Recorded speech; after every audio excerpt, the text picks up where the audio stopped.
Morning news కి స్వాగతం. Canine టీవీని సబ్స్క్రైబ్ చేయండి, షేర్ చేయండి, కామెంట్లు పెట్టండి. పత్రికల్లోని ముఖ్యాంశాలు చూద్దాం.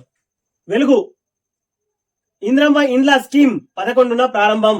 అవసరమైన ఏర్పాట్లు చేయండి, అధికారులకు సీఎం రేవంత్ రెడ్డి ఆదేశం. ఇంద్రమ్మ స్కీమ్ 11 నుండి ప్రారంభం అంటూ వార్త ఇది. ఫస్ట్ ఫేజ్ లో ఒక్కో నియోజకవర్గానికి 3,500 ఇండ్లు. ఆ తర్వాత దశల వారీగా పథకం అమలు. జాగా ఉంటే ఇల్లు కట్టుకునేందుకు రూపాయలు 5 లక్షలు. ఇంటి స్థలం లేని వాళ్లకు స్థలంతో పాటు రూపాయలు 5 లక్షలు. ప్రజాపాలనలో అప్లై చేసుకున్నోళ్లకు ప్రయారిటీ. ఇండ్లను తమకు తగ్గట్టుగా కట్టుకున్న అందులో వంటగది, టాయిలెట్ ఉండాల్సిందే. నిధులు దుర్వినియోగం కాకుండా పగడ్బందీగా గైడ్ లైన్స్ ఉండాలని స్పష్టీకరణ అంటూ వార్త ఇది. ఫస్ట్ ఫేజ్ లో నియోజకవర్గానికి 3,500 ఇండ్లు. ఆ తర్వాత దశల వారీగా అమలు చేద్దాం అంటూ వార్త. జాగా ఉంటే 5 లక్షల రూపాయలు ఇద్దాం, జాగా లేకుంటే ఇంటి స్థలంతో పాటు 5 లక్షలు అంటూ వార్త. ఎవరైతే ప్రజాపాలనలో అప్లై చేసుకున్న ఉన్నారో వాళ్ళకు ఫస్ట్ ప్రయారిటీ ఇద్దాం అంటూ వార్త. ఇళ్లను తమకు తగ్గట్టుగా కట్టుకోవచ్చు, వంటగది, టాయిలెట్ ఉండాల్సిందే అంటూ వార్త ఇది. నిధులు దుర్వినియోగం గనక చేస్తే వాళ్ళపైన పగడ్బందీగా కఠినంగా వ్యవహరించాల్సి వస్తుంది అన్నట్టు వార్త ఇది. ఈ నెల 11న ప్రారంభించబోతున్నారు అంటూ వార్త. 2వ పేజీలోని వార్త ఇది. ఇంద్రమ్మ ఇండ్లపై శనివారం సెక్రటరియట్ లో అధికారులతో రివ్యూ నిర్వహిస్తూ సీఎం రేవంత్ రెడ్డి, మంత్రులు పొంగులేటి శ్రీనివాస్ రెడ్డి, పొన్నం ప్రభాకర్ అంటూ వార్త ఇది. అంగన్వాడీ కేంద్రాలలో బయోమెట్రిక్ సీసీ కెమెరాలు. 12,315 సెంటర్లకు స్వంత భవనాలు. పౌష్టిక ఆహార దుర్వినియోగం కాకుండా చర్యలు. సీఎం అంగన్వాడీలోనే 2 ఏళ్ల లోపు పిల్లలకు ఫ్రీ ప్రైమరీ ఎడ్యుకేషన్. అన్ని స్కీముల్లో దివ్యాంగులకు 5% రిజర్వేషన్లు అమలు అంటూ 2వ పేజీలోని వార్త. అంగన్వాడీ కేంద్రాలలో అవసరమైతే బయోమెట్రిక్ సీసీ కెమెరాలు పెడతాం అంటూ వార్త. మొత్తం తెలంగాణ రాష్ట్రంలో 12,315 సెంటర్లు ఉన్నాయి. పౌష్టిక ఆహారం దుర్వినియోగం కాకుండా చర్యలు అంటూ సీఎం రేవంత్ రెడ్డి గారు. అంగన్వాడీలోనే 2 ఏళ్ల లోపు పిల్లలకు ప్రీ ప్రైమరీ ఎడ్యుకేషన్ అంటూ అన్ని స్కీముల్లోనూ దివ్యాంగులకు 5% రిజర్వేషన్లు అమలు చేస్తాం అంటూ.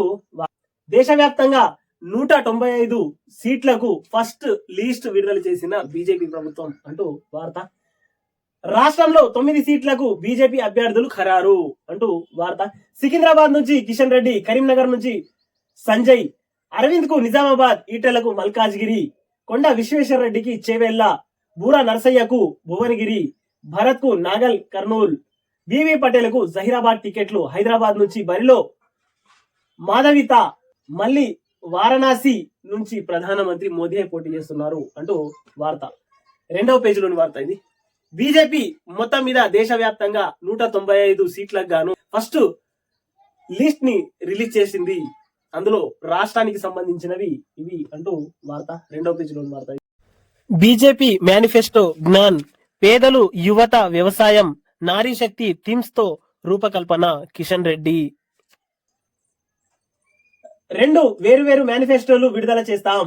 5 ఏళ్ల పాలనకు ఒకటి, 2047 పాలనకు మరొకటి.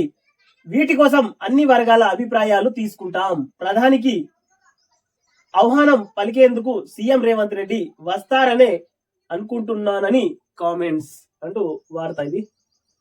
మొత్తం మీద బీజేపీ మేనిఫెస్టోలు 2 విడుదల చేస్తారట. ఇప్పుడు 5 ఏళ్లకు ఒక మేనిఫెస్టో, ఆ తర్వాత 2047కు ఇంకొక మేనిఫెస్టో. ఈ మేనిఫెస్టోకి అన్ని పార్టీలకు ప్రజల నుంచి తీసుకొని అభిప్రాయాన్ని ఆ మేనిఫెస్టోలో పెడతాం అంటూ వార్త. ప్రధానమంత్రి గారు తెలంగాణ రాష్ట్రానికి వస్తున్నారు కాబట్టి సీఎం రేవంత్ రెడ్డి కూడా స్వాగతం పలికేందుకు వస్తారంటూ కిషన్ రెడ్డి ఆశాభావం వ్యక్తం చేశారు.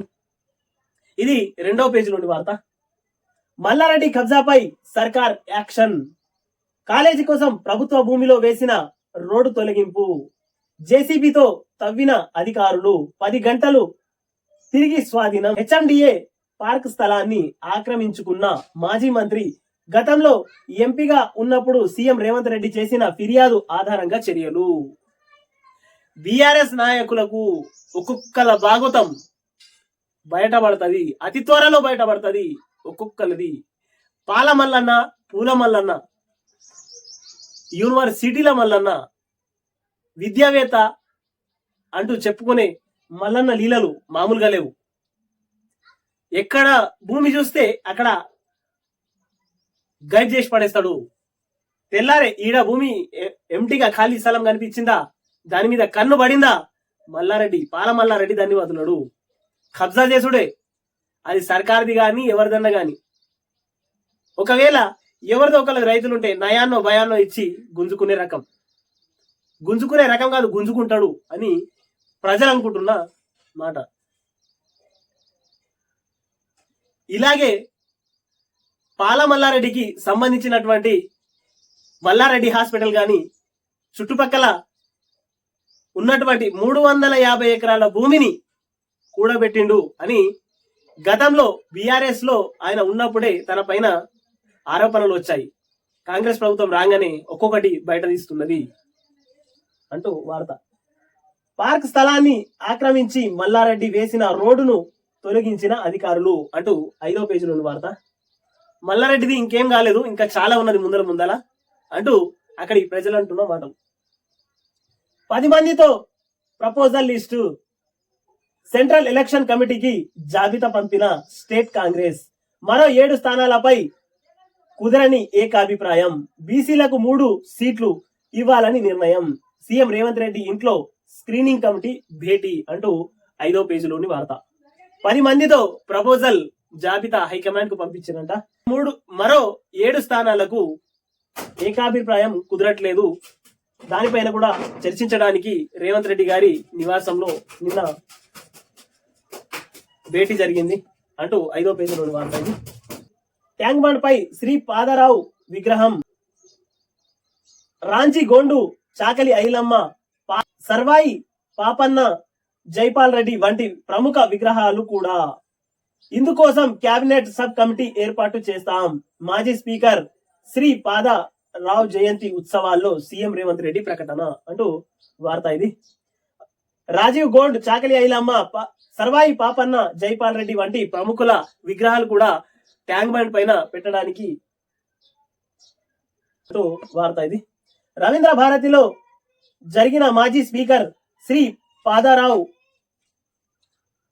జయంతి వేడుకల్లో పాల్గొన్న సీఎం రేవంత్ రెడ్డి, కాంగ్రెస్ రాష్ట్ర వ్యవహారాల ఇన్ఛార్జ్ దీపాదాస్ మున్షి, స్పీకర్ గడ్డం ప్రసాద్, మండలి చైర్మన్ గుప్తా సుఖేందర్, మంత్రులు శ్రీధర్ బాబు, పొంగులేటి శ్రీనివాస్ రెడ్డి తదితరులు అంటూ వార్త.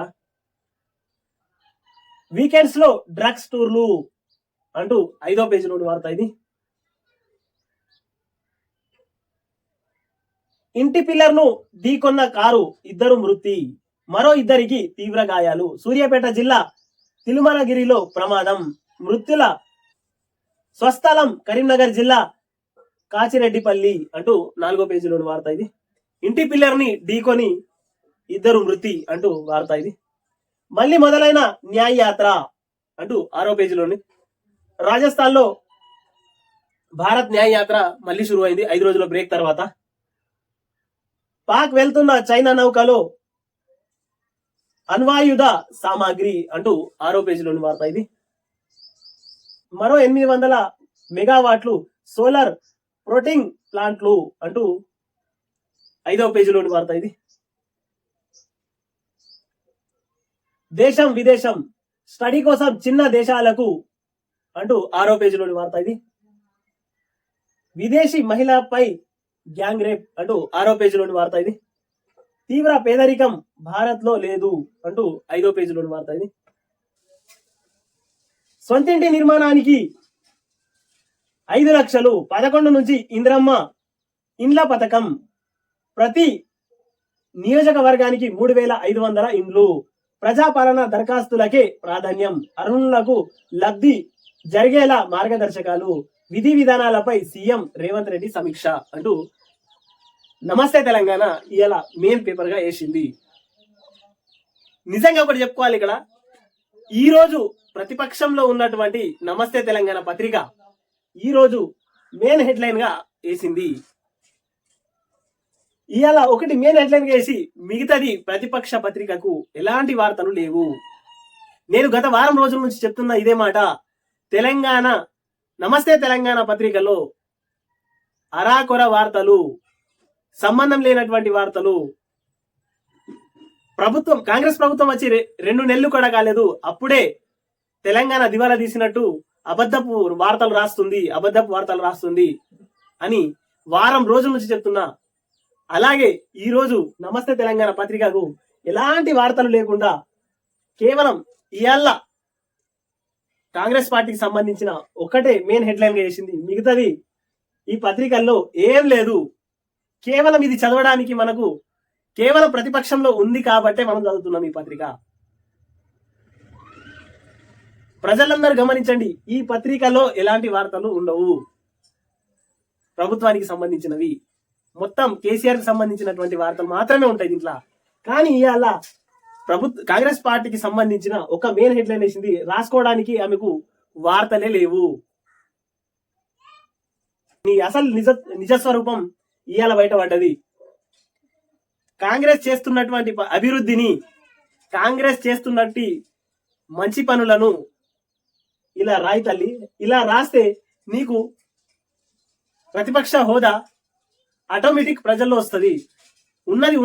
జరిగేది జరుగుతున్నది కరెక్ట్ గా రాయి, అప్పుడే నీకు ప్రజలు ఆదరిస్తారు.